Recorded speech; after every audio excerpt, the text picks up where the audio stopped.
The Revolutionary War's turning point victories come alive at the Visitor Center and historic grounds at Washington Crossing State Park.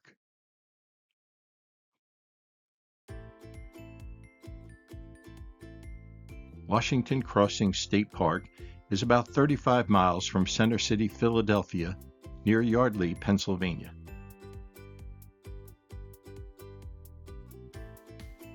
Approaching the Visitor Center, you'll first come upon a memorial to the soldiers who fought in this critical battle to winning the Revolutionary War. Visitor Center parking is across Route 32 in the day-use section of the park.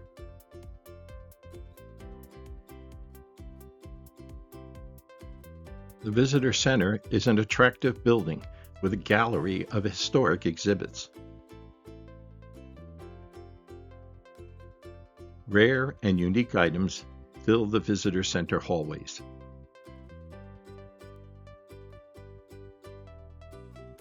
The Visitor Center features a gallery of exhibits and historic information. In the gallery, you'll learn so much about the critical battle at Trenton launched from this site.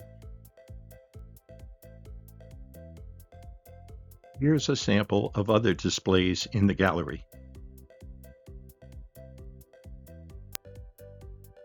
The Visitor Center also has an information desk and a small store. Knowledgeable volunteers give daily tours with interesting details of the historic crossing.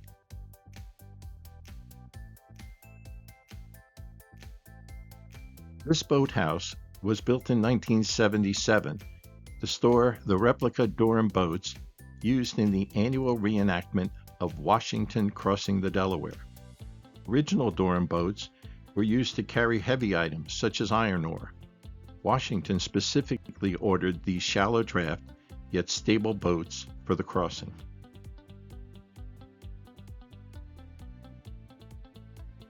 If you visit the park on Christmas Day, you can watch the annual reenactment of Washington and his troops crossing the Delaware River.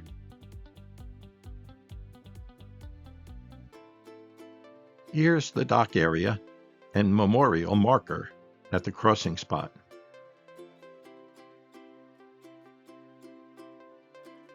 Also in this park section is McConkey's Ferry Inn, where Washington planned his attack on Trenton.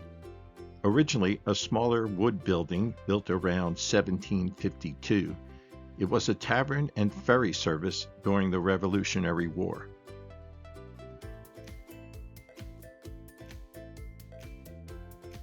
The McConkey Ferry Inn was changed to stone and expanded several times from 1785 to 1837.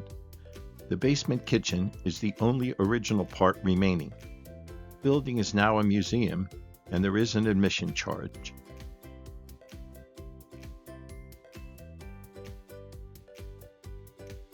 This park section also features several historic buildings that were built after the war by the wealthy Taylor family. Built in 1928, this building was one of several tenant houses the Taylor family constructed to attract artisans to Taylorsville. Carpenter Abdon Hibbs lived here with his family and apprentice, and it included his workshop. These historic houses are often the subject of artists and photographers.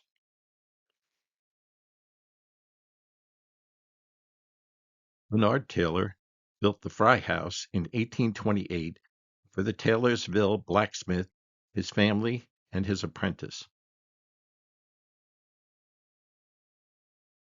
Constructed around 1830 and rebuilt in 1990, this shop is where the original blacksmith crafted important tools in the pre-industrial era.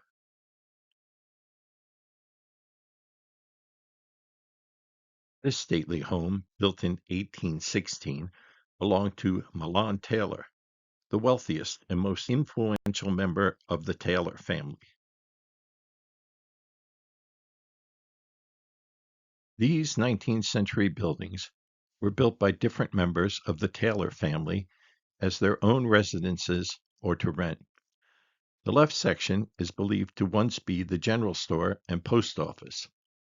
Milan Taylor opened the Taylorsville store around 1928, shortly before the Delaware Canal was constructed, and he served as postmaster there for almost 40 years.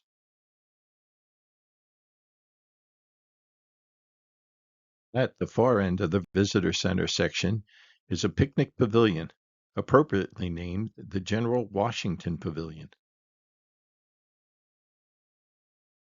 Shown here are the two main entrances to the day-use park, one off Route 32 and the other off Route 532.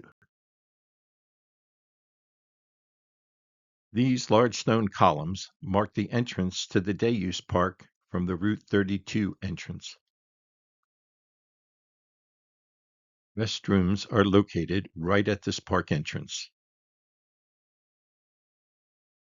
There are several picnic tables scattered through the day-use section of the park. An area once used for soccer fields is now being allowed to naturalize again. The General Green Picnic Pavilion has a nice add-on with a stone fireplace and grill. There's a lagoon located near the General Stark Road entrance off Route 532. You can access the Delaware River Towpath Trail from the parking lot at General Stark Road. The distance from the lower to upper park is 4 miles. Please pause a moment to like and subscribe to these videos. Thank you. Washington Crossing State Park has another section to the north called Bowman's Hill. In this section off Lurgan Road, you can walk to the top of an observation tower. Featuring a 14-mile view at the top, the 125-foot tower was built in 1929 to 1931. There is a charge to enter the tower. This view from the base of the tower is more like what the troops might have seen at the time of the war. The tower was built as a tribute to Washington's troops who fought in this area. Here's a notice of a new trail in the Bowman's Hill Tower section. This entrance off Route 32 goes to the Bowman's Hill Wildlife Preserve, as well as several other features in this area. Bowman's Hill Wildlife Preserve has an admission charge. You may want to plan your trip to coincide with special events and peak blooming weeks. There's a picnic pavilion near the preserve entrance. And there's also a restroom facility nearby. The original Thompson-Neely gristmill provided needed grain to feed the troops. The current standing mill, which is operational, was built after the first was flooded and the second burned down. Other Thompson-Neely buildings are across Route 32. Go across Route 32 and enter the Thompson-Neely Farmstead section of the park. First, you'll come to the Thompson-Neely Farmstead Barn. Some animals are usually out near the barn. You can also tour the home of Robert Thompson and his son-in-law, William Neely, which was used as a field hospital during the winter campaign of 1776. A young James Monroe, later to become our 5th president, ran reconnaissance missions from this location before the crossing occurred. There are 2 picnic pavilions in this section of the park. The Colonel Grover is in a more secluded spot. The Scout camping area is among these tall trees near the Colonel Glover Pavilion. After the Colonel Glover Pavilion, there's a trail up to the Delaware Canal towpath and down to the river. This parking lot at the south end of the park provides easy access to the Delaware Canal towpath and is popular with bike riders. There's a concrete spillover on the canal path near the parking lot that makes a nice launch area for a kayak or canoe. And fishing is always popular along the canal. If you follow the towpath a short distance to the south, you'll come to the Soldiers' Graves Memorial. Maybe one day you'll attend a ceremony here, like this one set up for Memorial Day. In winter, the park roads and canal trail path are suitable for cross-country skiing. Here's some resources you can use to plan your visits to the Pennsylvania state parks.